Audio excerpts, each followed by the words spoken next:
Morning students बेटा अज आप question करांगे सैक्शन डी का यूरोपी संघ जिहड़ा चैप्टर वा 13 ਉਹਦਾ क्वेश्चन है कि यूरोपी संघ का इतिहासक पिछोकड़ ਅਤੇ इसका संगठन का ढांचा लिखो। इसका विस्तार क्वेश्चन करांगे। ठीक है, काफ़ी बार क्वेश्चन आ चुका है वा, तू किवें करना है ਉਹਦੇ बारे तुहानूं समझाउणी आ।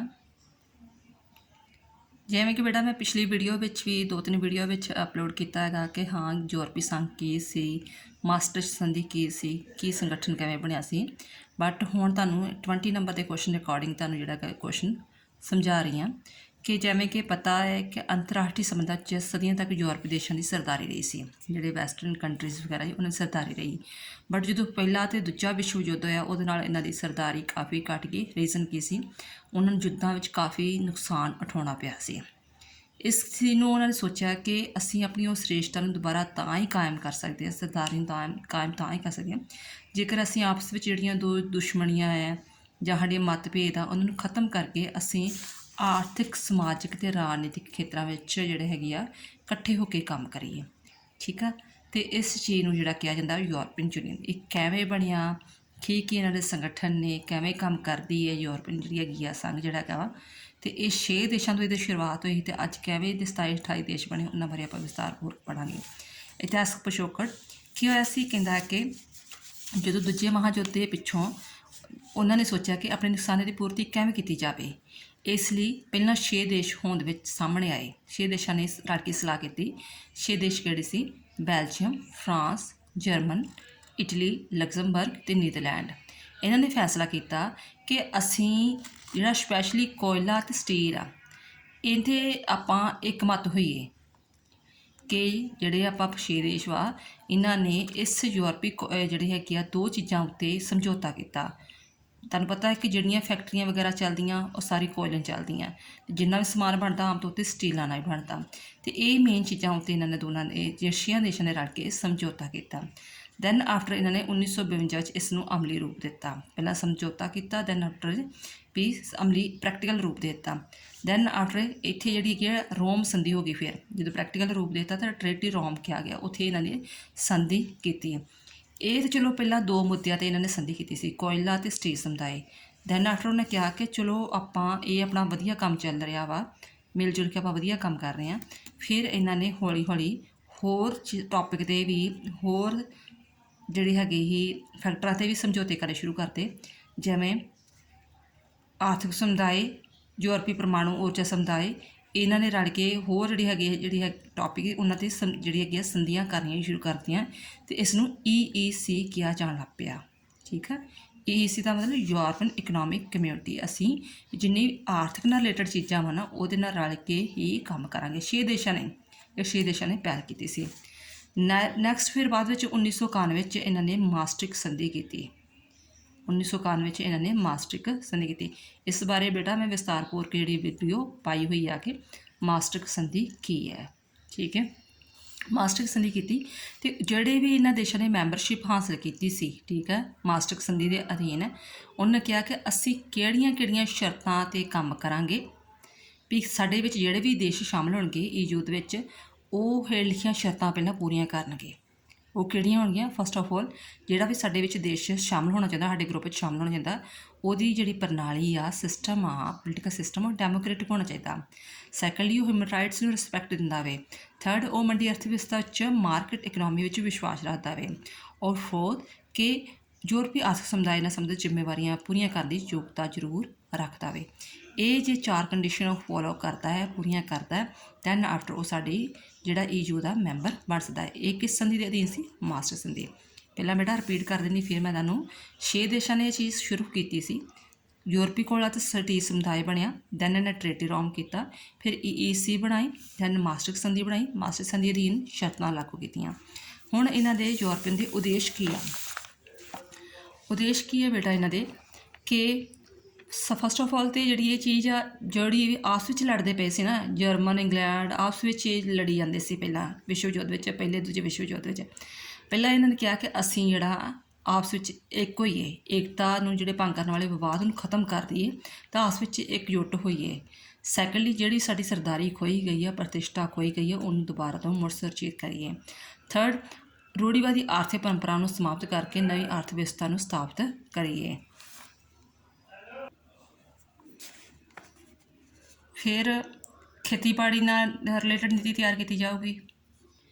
ਇਸ ਤੋਂ ਇਲਾਵਾ ਯੂਰਪ ਦੇ ਦੇਸ਼ਾਂ ਦਾ ਇੱਕ ਆਰਥਿਕ ਅਤੇ ਵਿੱਤੀ ਸੰਘ ਬਣਾਇਆ ਜਾਏਗਾ। ਜਦੋਂ ਉਹਨਾਂ ਨੇ ਇੱਕ ਬਾਅਦ 'ਚ ਤੁਸੀਂ ਇਹ ਚੀਜ਼ਾਂ ਨੂੰ ਪੜ੍ਹੋਗੇ ਕਿ ਉਹਨਾਂ ਦੀ ਇੱਕ ਹੀ ਬੈਂਕ ਵਾ, ਠੀਕ ਆ, ਇੱਕ ਹੀ ਕਰੰਸੀ ਆ, ਯੂਰੋ ਕਰੰਸੀ ਬਣਾਈ ਆ, ਇੱਕ ਹੀ ਉਹਨਾਂ ਦੀ ਸਾਂਝੀ ਬੈਂਕ ਆ, 27 ਦੇਸ਼ਾਂ ਦੀ ਇੱਕ ਹੀ ਬੈਂਕ ਆ। ਸਾਂਝੀ ਮੁਦਰਾ ਬਣਾਈ ਜਾਏਗੀ, ਮਜ਼ਦੂਰਾਂ ਲਈ ਕਾਨੂੰਨ ਬਣਾਏ ਜਾਣਗੇ, ਸਾਂਝੀ ਸਹਿਭਾਗਤਾ ਹੋਏਗੀ, ਉਹਨਾਂ ਦੀ ਸਹਿਭਾਗਤਾ ਜਿਹਨੇ ਪਾਰਟੀਸਪੇਟ ਕਰਨਾ, ਠੀਕ ਆ। ਅੰਦਰੂਨੀ ਮਾਮਲਿਆਂ ਨਾਲ ਅਤੇ ਨਿਆਂ ਨਾਲ ਜਿਹੜੇ ਜੁੜੇ ਮੁੱਦੇ ਆ ਉਹ ਇੱਕ ਦੂਜੇ ਨਾਲ ਸਹਿਯੋਗ ਨਾਲ ਹੱਲ ਕੀਤੇ ਜਾਣਗੇ ਅਤੇ ਇੱਕ ਹੀ ਬੈਂਕ ਸਥਾਪਿਤ ਕੀਤੀ ਜਾਏਗੀ। ਇਸ ਤੋਂ ਇਲਾਵਾ ਮਤਲਬ ਵੀ ਇਹਨਾਂ ਨੇ ਹੋਰ ਵੀ ਰੁਜ਼ਗਾਰ ਨਾਲ ਵਧੇਰੇ ਮੌਕੇ ਦਿੱਤੇ ਜਾਣਗੇ, ਸੈਰ ਸਪਾਟੇ ਨੂੰ ਉਤਸ਼ਾਹਿਤ ਕੀਤਾ ਜਾਏਗਾ, ਨਾਗਰਿਕ ਨੂੰ ਇੱਕ ਦੂਜੇ ਆਉਣ ਜਾਣ ਦੀ ਖੁੱਲ੍ਹ ਦਿੱਤੀ ਜਾਏਗੀ। ਇਸ ਤਰ੍ਹਾਂ ਉਹਨਾਂ ਨੇ 15-16 ਜਿਹੜੇ ਹੈਗੇ ਸੀ ਜਿਹੜੇ ਉਦੇਸ਼ ਸਥਾਪਿਤ ਕੀਤੇ। ਤੁਸੀਂ 10-12 ਕਰ ਸਕਦੇ ਹੈਗੇ ਹੋ, ਠੀਕ ਆ, ਪੈਰੇ ਵਿੱਚ ਕਰ ਸਕਦੇ ਹੋ, ਜ਼ਰੂਰੀ ਨਹੀਂ ਕਿ ਲਾਈਨ ਵਿੱਚ ਹੀ ਕਰਨੇ ਆ, ਪੈਰੇ ਵਿੱਚ ਤੁਸੀਂ ਕਰ ਸਕਦੇ ਹੋ ਉਦੇਸ਼ ਕਿਹੜੇ ਸੀ। ਫਿਰ ਨੈਕਸਟ ਹੈਗਾ ਇਹਨਾਂ ਦਾ ਜਿਹੜਾ ਹੈਗਾ ਯੂਰਪੀ ਆਰਥਿਕ ਸਮੁਦਾਇ ਜਾਂ ਯੂਰਪੀ ਸੰਘ ਦਾ ਪਸਾਰ। 6 ਰਾਸ਼ਟਰਾਂ ਦੁਆਰਾ ਪਹਿਲਾਂ ਸ਼ੁਰੂਆਤ ਕੀਤੀ ਸੀ EEC ਦੀ, ਮੁੜ ਕੇ ਫਿਰ ਇਸ ਤੋਂ ਇਲਾਵਾ 1973 ਵਿੱਚ ਡੈਨਮਾਰਕ, ਹੋਰ ਕਈ ਦੇਸ਼ ਜਿਹੜੇ ਸ਼ਾਮਲ ਹੋਏ। ਫਿਰ ਇਹਨੂੰ EU ਦਾ ਨਾਂ ਦਿੱਤਾ ਗਿਆ। ਜਦੋਂ ਹੋਰ 1991 ਵਿੱਚ ਸੰਧੀ ਹੋਈ, ਮਾਸਟ੍ਰਿਕਟ ਦੀ ਸੰਧੀ ਹੋਈ, ਠੀਕ ਹੈ। ਅਤੇ ਫਿਰ ਜਿਹੜੇ ਇਸ ਤੋਂ ਇਲਾਵਾ ਜਿਹੜੇ ਹੈਗੇ ਆ ਅੱਜ ਇਹ 28 ਦੇਸ਼ ਹੋ ਗਏ ਸੀ, ਬਟ ਇੰਗਲੈਂਡ ਇਹਦੇ 'ਚੋਂ ਨਿਕਲ ਗਿਆ ਅਤੇ ਹੁਣ ਇਹਦੇ ਵਿੱਚ 27 ਦੇਸ਼ ਆ। ਜ਼ਿਆਦਾ ਇਹਦੇ 'ਚ ਐਕਸਪਲੇਨ ਨਹੀਂ ਕਰਨਾ, ਜਸਟ ਤੁਸੀਂ ਇਹ ਦੱਸਣਾ ਪਹਿਲਾਂ ਸ਼ੁਰੂਆਤ EEC ਤੋਂ ਹੋਈ, ਫਿਰ ਹੋਰ ਨਵੇਂ ਦੇਸ਼ ਸ਼ਾਮਲ ਹੋ ਗਏ, ਫਿਰ ਮਾਸਟ੍ਰਿਕਟ ਸੰਧੀ ਹੋਈ, ਮਾਸਟ੍ਰਿਕਟ ਸੰਧੀ ਦੇ ਨਾਲ ਜਿਹੜੀ ਗਿਣਤੀ 25 ਹੋ ਗਈ। ਇਸ ਤੋਂ ਇਲਾਵਾ ਮੁੜ ਕੇ ਫਿਰ ਇਹ ਦੋ ਦੇਸ਼ ਸ਼ਾਮਲ ਹੋਏ, ਫਿਰ 28 ਦੇਸ਼ ਹੋ ਗਏ, ਬਟ ਅੱਜ ਇੰਗਲੈਂਡ ਇਸ ਵਿੱਚੋਂ ਨਿਕਲ ਚੁੱਕਾ ਹੈਗਾ ਵਾ ਅਤੇ ਹੁਣ 27 ਗਿਣਤੀ ਇਹਨਾਂ ਦੀ। ਨੈਕਸਟ ਹੈ ਬਰਤਾਨੀਆ ਦੁਆਰਾ ਯੂਰਪੀ ਸੰਘ ਨੂੰ ਛੱਡਣ ਦਾ ਫੈਸਲਾ, ਕਿ ਯੂਰਪ ਨੇ ਜਿਹੜੇ ਇੰਗਲੈਂਡ ਹੀ ਉਹ ਚਾਹੁੰਦੇ ਸੀ ਕਿ ਅਸੀਂ ਯੂਰਪੀ ਸੰਘ ਨੂੰ ਛੱਡ ਦਈਏ। 2016 ਵਿੱਚ ਇਹਨਾਂ ਡਿਸੀਜਨ ਲਿਆ ਸੀ, ਬਾਅਦ ਵਿੱਚ ਇਹਨਾਂ ਦੀ ਵੋਟਿੰਗ ਕਰਵਾਈ ਗਈ ਜਿਹਨੂੰ ਰੈਫਰੈਂਡਮ ਕਿਹਾ ਜਾਂਦਾ। ਇਹਨਾਂ ਰਿਲੇਟਡ ਬੇਟਾ ਵੀਡੀਓ ਪਾਈ ਹੋਈ ਮੈਂ, ਬ੍ਰੈਗਜ਼ਿਟ ਦੀ ਵੀਡੀਓ ਪਾਈ ਹੋਈ ਆ। ਫਿਰ ਇਹਦੇ 'ਚ ਮਤਾ ਹੋਇਆ ਕਿ 52% ਵਾਲਿਆਂ ਕਿਹਾ ਕਿ ਹਾਂਜੀ ਅਸੀਂ ਯੂਰਪੀ ਸੰਘ ਨੂੰ ਛੱਡਣਾ ਚਾਹੁੰਦੇ ਹਾਂ, 48 ਵਾਲੇ ਕਹਿੰਦੇ ਸੀ ਨਹੀਂ ਛੱਡਣਾ ਚਾਹੁੰਦੇ। ਅਤੇ ਇਹਨਾਂ ਨੇ ਪ੍ਰੋਸੈਸ ਕਰਦਿਆਂ ਉਹ 20 ਮਤਲਬ ਜਿਹੜਾ ਕਿ 2020 ਤੱਕ ਚਲੇ ਗਏ, ਯਾਨੀ ਕਿ 16 ਤੋਂ ਸਟਾਰਟ ਹੋਏ ਸੀ ਪ੍ਰੋਸੈਸ ਕਰਨਾ, 2020 ਤੱਕ ਇਹ ਮਤਲਬ ਵੀ ਇਹਨਾਂ ਦੀ ਗੱਲ ਚੱਲ ਗਈ, ਨੇਪਰੇ ਪ੍ਰੋਸੈਸ ਵਗੈਰਾ ਚੱਲਦੇ ਆ। ਫਿਰ 1 ਫਰਵਰੀ 2020 ਨੂੰ ਇਹਨਾਂ ਨੇ ਜਿਹੜਾ ਹੈਗਾ ਛੱਡ ਦਿੱਤਾ ਗਿਆ, ਯੂਰਪੀ ਸੰਘ ਛੱਡ ਦਿੱਤਾ। ਇਹਨਾਂ ਦੀ ਗਿਣਤੀ ਹੁਣ 27 ਰਹਿ ਗਈ ਆ। ਨੈਕਸਟ ਹੈ ਯੂਰਪੀ ਆਯੋਗ। ਯੂਰਪੀ ਆਯੋਗ 'ਚ ਕੀ ਆ ਕਿ ਯੂਰਪੀ ਆਯੋਗ ਦੇ 28 ਮੈਂਬਰ ਆ, ਬਸ ਤੁਸੀਂ ਮੈਂਬਰਾਂ ਦੀ ਗਿਣਤੀ ਯਾਦ ਰੱਖਣੀ ਆ, ਠੀਕ ਹੈ। ਯੂਰਪੀ ਆਯੋਗ ਦੇ 28 ਮੈਂਬਰ ਆ, ਜਿਨ੍ਹਾਂ ਦੀ ਨਿਯੁਕਤੀ ਮੈਂਬਰ ਰਾਸ਼ਟਰ ਦੁਆਰਾ ਯੂਰਪੀ ਸੰਸਦ ਦੀ ਪ੍ਰਵਾਨਗੀ ਨਾਲ ਕਿੰਨੇ ਸਾਲ 5 ਸਾਲ ਲਈ ਕੀਤੀ ਜਾਂਦੀ ਹੈ। ਜਿਵੇਂ ਆਪਣੀ ਸੰਸਦ ਦੀ ਨਿਯੁਕਤੀ ਕੀਤੀ ਜਾਂਦੀ ਆ, 28 ਮੈਂਬਰ ਵਾ ਅਤੇ ਸੰਸਦ ਦੀ ਪ੍ਰਵਾਨਗੀ ਨਾਲ ਹੁੰਦੀ ਆ, 5 ਸਾਲ ਲਈ ਕੀਤੀ ਜਾਂਦੀ ਹੈ ਅਤੇ 2 ਸਾਲਾਂ ਬਾਅਦ ਇਹ ਰਿਟਾਇਰ ਹੋ ਜਾਂਦੇ ਹੈਗੇ ਆ, ਠੀਕ ਆ। ਦੂਜਾ ਹੈਗਾ ਮੰਤਰੀ ਪਰਿਸ਼ਦ। ਮੰਤਰੀ ਪਰਿਸ਼ਦ ਕੀ ਆ ਕਿ 1974 ਵਿੱਚ ਜਿਹੜੀ ਹੈਗੀ ਇਹਦੀ ਸਥਾਪਨਾ ਕੀਤੀ ਗਈ ਸੀ। ਇਹਦੇ ਵਿੱਚ ਜਿਹੜੇ ਸਰਕਾਰ ਦੇ ਮੁਖੀ ਹੋ ਗਏ, ਜਿਹੜੇ ਵੀ ਦੇਸ਼ਾਂ ਦੇ ਮੁਖੀ ਹੋਣਗੇ, ਰਾਸ਼ਟਰਪਤੀ ਜਾਂ ਪ੍ਰਧਾਨ ਮੰਤਰੀ ਮੁਖੀ ਹੋਣਗੇ, ਉਹ ਇਹਦੇ ਮੈਂਬਰ ਹੁੰਦੇ ਹੈਗੇ ਆ। ਅਤੇ ਯੂਰਪੀ ਆਯੋਗ ਦਾ ਪ੍ਰਧਾਨ ਵੀ ਇਸ ਦਾ ਮੈਂਬਰ ਹੁੰਦਾ ਅਤੇ ਮੈਂਬਰ ਰਾਸ਼ਟਰ ਵਿਦੇਸ਼ ਮੰਤਰੀ ਵੀ ਇਸ ਦੇ ਮੈਂਬਰ ਹੁੰਦੇ ਹਨ ਅਤੇ ਆਪਣੇ ਰਾਸ਼ਟਰ ਦੀ ਉਹ ਪ੍ਰਤੀਨਿਧਤਾ ਕਰਦੇ ਹਨ। ਅਤੇ ਇਹਨਾਂ ਦਾ ਜਿਹੜਾ ਦਫ਼ਤਰ ਉਹ ਹੈਗਾ ਬਰਸਲਸ ਵਿਖੇ, ਠੀਕ ਹੈ। ਅਤੇ ਇਹਨਾਂ ਦੀ ਜਿਹੜੀ ਹੈਗੀ ਆ ਮੰਤਰੀ ਪਰਿਸ਼ਦ ਦਾ ਇੱਕ ਪ੍ਰਧਾਨ ਹੁੰਦਾ ਵਾ, ਜਿਸ ਦੀ ਨਿਯੁਕਤੀ 6 ਮਹੀਨਿਆਂ ਲਈ ਕੀਤੀ ਜਾਂਦੀ ਹੈਗੀ ਆ। ਨੈਕਸਟ ਹੈਗਾ ਜਿਹੜੀ ਪਾਰਲੀਮੈਂਟ ਉਹਨਾਂ ਦੀ EU ਦੀ, ਇਹਦੇ ਵਿੱਚ 626 ਮੈਂਬਰ ਹੁੰਦੇ ਹੈਗੇ ਆ, ਠੀਕ ਹੈ। ਅਤੇ ਕਈ ਰਾਸ਼ਟਰੀ ਰਾਜਦਲ ਵੀ ਦੇਸ਼ਾਂ ਦੀ ਚੋਣਾਂ ਵਿੱਚ ਇਹਦੇ ਵਿੱਚ ਹਿੱਸਾ ਲੈਂਦੇ ਆ। ਗਿਣਤੀ 1-2 ਦੇਸ਼ਾਂ ਦੀ ਯਾਦ ਰੱਖ ਲਿਓ ਕਿ ਕਿਹੜੇ ਦੇਸ਼ ਦੇ ਕਿੰਨੇ ਮੈਂਬਰ ਆ, ਬਾਕੀ ਸਾਰਿਆਂ ਦੀ ਲੋੜ ਨਹੀਂ ਹੁੰਦੀ ਬੇਟਾ ਇੰਨੀ। ਅਤੇ ਇਹ ਯੂਰਪੀ ਮੰਤਰੀ ਪਰਿਸ਼ਦ ਦੁਆਰਾ ਕੀਤੇ ਗਏ ਅੰਤਰਰਾਸ਼ਟਰੀ ਸਮਝੌਤਿਆਂ ਅਤੇ ਯੂਰਪੀ ਸੰਘ ਵਿੱਚ ਨਵੇਂ ਮੈਂਬਰਾਂ ਦੇ ਸ਼ਾਮਲ ਕਰਨ ਨਾਲ ਸੰਬੰਧਿਤ ਮਾਮਲਿਆਂ 'ਤੇ ਆਪਣੀ ਪ੍ਰਵਾਨਗੀ ਦਿੰਦੀ ਆ। ਨੈਕਸਟ ਹੈਗਾ ਆਰਥਿਕ ਅਤੇ ਸਮਾਜਿਕ ਕਮੇਟੀ। ਇਸ ਵਿੱਚ 222 ਯਾਨੀ ਕਿ 222 ਮੈਂਬਰ ਹੁੰਦੇ ਹਨ ਅਤੇ ਇਹਦੇ ਵਿੱਚ ਕਹਿੰਦਾ ਨੌਕਰੀ ਦੇਣ ਵਾਲੀਆਂ ਵਪਾਰ ਸੰਘਾਂ ਅਤੇ ਉਪਭੋਗਤਾਵਾਂ ਦੀ ਪ੍ਰਤੀਨਿਧਤਾ ਕਰਦੇ ਹਨ।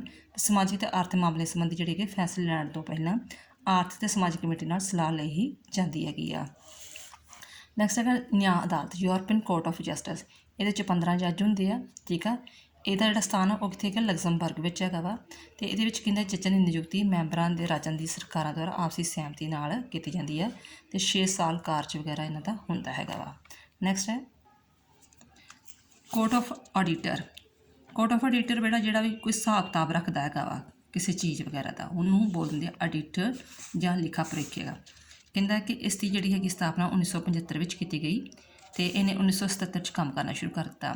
ਇਹ ਕੀ ਕਰਦੀ ਆ ਕਿ ਇਹਦੇ ਵਿੱਚ 15 ਮੈਂਬਰ ਹੁੰਦੇ ਹੈਗੇ ਆ ਅਤੇ ਇਹ ਇਸ ਦੇ ਜਿਹੜੇ ਪ੍ਰਧਾਨ ਦੀ ਚੋਣ ਲੇਖਕ ਪ੍ਰੀਖਿਆ ਦੁਆਰਾ ਕੀਤੀ ਜਾਂਦੀ ਹੈ, ਪਰ ਇਸ ਦੇ ਕੋਲ ਕੋਈ ਵਿਸ਼ੇਸ਼ ਅਧਿਕਾਰ ਨਹੀਂ ਹੁੰਦਾ। ਇਹ ਅਦਾਲਤ ਯੂਰਪੀ ਸੰਘ ਦੀ ਆਮਦਨੀ, ਮੇਨ ਗੱਲ ਕੀ ਕੰਮ ਕੀ ਕਰਦੀ ਆ, ਆਮਦਨੀ ਦੇ ਖਰਚੇ ਦੀ ਪੜਤਾਲ ਕਰਦੀ ਹੈ ਕਿ ਜਿੰਨਾ ਹੀ ਆਮਦਨ ਆਈ ਹੈ, ਜਿੰਨੇ ਖਰਚੇ ਹੋਏ ਆ, ਉਹ ਉਹਨਾਂ ਦਾ ਵੇਰਵਾ ਆਪਸ ਵਿੱਚ ਮੈਚ ਕਰਦਾ ਹੈ। ਠੀਕ ਹੈ, ਅਤੇ ਉਹਦੇ ਅਨੁਸਾਰ ਹੀ ਕਾਨੂੰਨ ਬਣਾਉਂਦੀ ਆ। ਅੱਗੇ ਨੈਕਸਟ ਹੈ ਕਿ ਯੂਰਪੀਅਨ ਇਨਵੈਸਟਮੈਂਟ ਬੈਂਕ। ਇਹਦੀ ਸਥਾਪਨਾ ਯੂਰਪੀ ਆਰਥਿਕ ਸਮੁਦਾਇ ਜਾਣੀ ਕਿ EC ਦੁਆਰਾ ਕੀਤੀ ਗਈ ਸੀ, ਅਤੇ ਇਹਦਾ ਗਵਰਨਰ ਜਿਹੜਾ ਗਾ ਇਸ ਦਾ ਸੰਚਾਲਨ ਕਰਦਾ ਵਾ। ਬੋਰਡ ਦੇ ਮੈਂਬਰ ਵੱਖ-ਵੱਖ ਮੈਂਬਰ ਰਾਸ਼ਟਰਾਂ ਦੁਆਰਾ ਨਾਮਜ਼ਦ ਕੀਤੇ ਜਾਂਦੇ ਹਨ, ਅਤੇ ਪ੍ਰੋਜੈਕਟ ਲਈ ਪੈਸਾ ਦੇਣਾ, ਯੂਰਪੀ ਹਿੱਤਾਂ ਦੀ ਰਾਖੀ ਕਰਨਾ, ਉਹਨਾਂ ਸੰਤੁਲਿਤ ਵਿਕਾਸ ਕਰਨਾ, ਇਹਦੇ ਬਾਰੇ ਧਿਆਨ ਰੱਖਦੀ ਹੈਗੀ ਆ। ਕਮਿਊਨਿਟੀ ਲਾਸ ਕੀ ਆ, ਕਹਿੰਦਾ ਵੱਖ-ਵੱਖ ਸੰਧੀਆਂ ਦੀਆਂ ਧਾਰਾਵਾਂ ਅਤੇ ਉਹਨਾਂ ਉੱਪਰ ਆਧਾਰਿਤ ਕਾਨੂੰਨ ਜਾਂ ਮੈਂਬਰ ਦੇਸ਼ਾਂ ਦੁਆਰਾ ਉਸ ਤਰ੍ਹਾਂ ਹੀ ਲਾਗੂ ਕਰਤੇ ਜਾਂਦੇ ਹਨ, ਜਾਂ ਫਿਰ ਮੈਂਬਰ ਦੇਸ਼ ਆਪਣੇ ਆਪਣੇ ਕਾਨੂੰਨ ਬਣਾ ਕੇ ਉਹਨਾਂ ਨੂੰ ਲਾਗੂ ਕਰਦੇ ਹਨ। ਸਾਰੇ ਮੈਂਬਰ ਦੇਸ਼ ਇਹਨਾਂ ਕਾਨੂੰਨਾਂ ਨੂੰ ਮੰਨਣ ਅਤੇ ਲਾਗੂ ਕਰਨ ਲਈ ਪਾਬੰਦ ਹੁੰਦੇ ਹਨ। ਨੈਕਸਟ ਹੈਗਾ ਯੂਰਪੀ ਸੰਘ ਦੀ ਕਾਨੂੰਨ ਨਿਰਮਾਣ ਦੀ ਪ੍ਰਕਿਰਿਆ, ਕਿ ਕਾਨੂੰਨ ਕਿਵੇਂ ਬਣਦੇ ਇਹਨਾਂ ਦੇ ਵਿੱਚ। ਠੀਕ ਆ, ਜਿਵੇਂ ਤੁਸੀਂ ਇੰਡੀਆ ਦੇ ਵੇਖਣਾ ਕਿ ਪਹਿਲਾ ਬਿੱਲ ਪਾਸ ਕਰਨਾ, ਦੂਜਾ ਪਾਸ ਕਰਨਾ, ਠੀਕ ਆ, ਫਿਰ ਸੰਸਦ ਦੂਜੇ ਵਿੱਚ ਜਾਂਦੀ ਆ, ਆਪਣੀ ਤੁਸੀਂ ਕਾਨੂੰਨ ਪ੍ਰਕਿਰਿਆ ਪੜ੍ਹੀ ਨਹੀਂ, ਇਸ ਤਰ੍ਹਾਂ ਉਹਨਾਂ ਦੀ ਕਾਨੂੰਨ ਪ੍ਰਕਿਰਿਆ ਹੁੰਦੀ ਆ। ਕਿ ਯੂਰਪੀ ਸੰਘ ਦੀ ਕਾਨੂੰਨ ਨਿਰਮਾਣ ਪ੍ਰਕਿਰਿਆ ਯੂਰਪੀ ਆਯੋਗ ਮੰਤਰੀ ਪ੍ਰੀਸ਼ਦ ਨੂੰ ਭੇਜਦੀ ਆ। ਨਿਰਮਾਣ ਪ੍ਰਕਿਰਿਆ ਯੂਰਪੀ ਆਯੋਗ ਦੁਆਰਾ ਮਤਲਬ ਕਿ ਜਿਹੜਾ ਅਫਸਰ ਆ, ਮੈਂਬਰ ਆ, ਕਮੇਟੀ ਦਾ ਪ੍ਰਧਾਨ ਆ, ਯੂਰਪੀ ਆਯੋਗ ਦੁਆਰਾ ਕਿਹਨੂੰ ਭੇਜਿਆ ਜਾਂਦਾ, ਮੰਤਰੀ ਪ੍ਰੀਸ਼ਦ ਨੂੰ। ਫਿਰ ਪ੍ਰੀਸ਼ਦ ਆਮ ਤੌਰ 'ਤੇ ਅਜਿਹੇ ਪ੍ਰਸਤਾਵਾਂ ਉੱਤੇ ਫਿਰ ਸੰਸਦ ਦਾ ਵਿਚਾਰ ਜਾਣ ਲੈਂਦੀ ਹੈਗੀ ਆ। ਦੈਨ ਆਫਟਰ ਫਿਰ ਕਮੇਟੀਆਂ ਨੂੰ ਭੇਜਿਆ ਜਾਂਦਾ ਹੈਗਾ ਵਾ, ਕਿ ਉਹਨਾਂ ਦੀ ਰਾਏ ਲਈ ਜਾਂਦੀ ਕਿ ਇਹ ਜੋ ਵਿਚਾਰ ਭੇਜਿਆ ਸਹੀ ਆ ਜਾਂ ਨਹੀਂ ਆ, ਜਾਂ ਕੁਛ ਚੇਂਜ ਕਰਨਾ ਹੈ। ਦੈਨ ਸੰਸਦ ਦੀ ਰਾਏ ਲੈਣ ਪਿੱਛੋਂ ਮੰਤਰੀ ਪ੍ਰੀਸ਼ਦ ਬਹੁਮਤ ਨਾਲ ਫੈਸਲਾ ਕਰਦੀ ਹੈਗੀ ਆ, ਪਰੰਤੂ ਮੈਂਬਰਾਂ ਨੂੰ ਆਪਣੀ ਨਿੱਜੀ ਰਾਏ ਪ੍ਰਗਟ ਕਰਨ ਦਾ ਵੀ ਅਧਿਕਾਰ ਹੁੰਦਾ ਹੈ। ਯੂਰਪੀ ਸੰਘ ਦਾ ਵਿੱਤ, ਕਹਿੰਦਾ ਯੂਰਪੀ ਸੰਘ ਦੇ ਵਿੱਤ ਸ਼ਾਸਨ ਸੰਧੀ ਦੁਆਰਾ ਨਿਸ਼ਚਿਤ ਕੀਤੇ ਜਾਂਦੇ ਹਨ। ਯੂਰਪੀ ਸੰਘ ਦਾ ਬਜਟ ਮੰਤਰੀ ਪ੍ਰੀਸ਼ਦ ਅਤੇ ਸੰਸਦ ਦੁਆਰਾ ਸੰਯੁਕਤ ਰੂਪ ਵਿੱਚ ਤਿਆਰ ਕੀਤਾ ਜਾਂਦਾ ਹੈ, ਅਤੇ ਇਹ ਨਿਸ਼ਚਿਤ ਸੀਮਾ ਵਿੱਚ ਸੰਸਦ ਦੀ ਗੈਰ ਜ਼ਰੂਰੀ ਖਰਚੇ ਨਾਨ ਆਬਲੀਗੇਟਰੀ ਐਕਸਪੈਂਡੀਚਰ ਉੱਤੇ ਆਪਣਾ ਕੰਟਰੋਲ ਰੱਖਦੀ ਹੈ। ਸੰਸਦ ਦਾ ਬਜਟ ਨੂੰ ਰੱਦ ਵੀ ਕਰ ਸਕਦੀ ਹੈ, ਅਤੇ ਉਸ ਫੈਸਲੇ ਕਰਨ ਵਾਲੀ ਸੰਸਥਾ ਮੰਤਰੀ ਪ੍ਰੀਸ਼ਦ ਹੁੰਦੀ ਆ। ਯੂਰਪੀ ਸੰਘ ਦੇ ਖਰਚਿਆਂ ਦੀ ਪੂਰਤੀ ਬਜਟ ਦੇ ਕੋਲੇ ਸਟੀਲ ਆਦਿ ਟੈਕਸ ਲਗਾ ਸਕਦੀ ਹੈ। ਸਿੱਟਾ ਬੇਟਾ ਜੋ ਕੁਛ ਤੁਸੀਂ ਪਿੱਛੋਂ ਪੜ੍ਹਿਆ ਹੈਗਾ, ਉਹ ਸਾਰਾ ਕੁਛ ਤੁਸੀਂ ਫਿਰ ਐਕਸਪਲੇਨ ਕਰ ਦੇਣਾ ਹੈਗਾ ਵਾ। ਠੀਕ ਆ, ਇਹ ਹੈਗਾ ਤੁਹਾਡਾ ਫਸਟ ਕੁਐਸਚਨ, ਕਿ ਯੂਰਪੀ ਸੰਘ ਜਿਹੜਾ ਗਾ ਕਿਵੇਂ ਬਣਿਆ, ਇਹਦਾ ਕੀ ਇਤਿਹਾਸ ਆ, ਇਹਦੀ ਆਰਗੇਨਾਈਜੇਸ਼ਨ ਕਿਵੇਂ ਬਣੀ ਆ, ਜਾਂ ਇਹਦੇ ਸੰਗਠਨ ਢਾਂਚੇ ਕੀ ਨੇ। ਠੀਕ ਆ, ਆਈ ਹੋਪ ਤੁਹਾਨੂੰ ਵੀਡੀਓ ਦੀ ਸਮਝ ਆਈ ਹੋਵੇਗੀ। ਜੇਕਰ ਇਨ ਕੇਸ ਕੋਈ ਪੁਆਇੰਟ ਨਹੀਂ ਸਮਝ ਆਇਆ ਤਾਂ ਮੈਂ ਦੁਬਾਰਾ ਵੀ ਪੁਆਇੰਟ ਐਕਸਪਲੇਨ ਕਰਕੇ ਵੀਡੀਓ ਪਾ ਸਕਦੀ ਹਾਂ। ਅਤੇ ਪੇਪਰਾਂ ਲਈ ਬੈਸਟ ਆਫ ਲੱਕ ਬੇਟਾ। Thank you.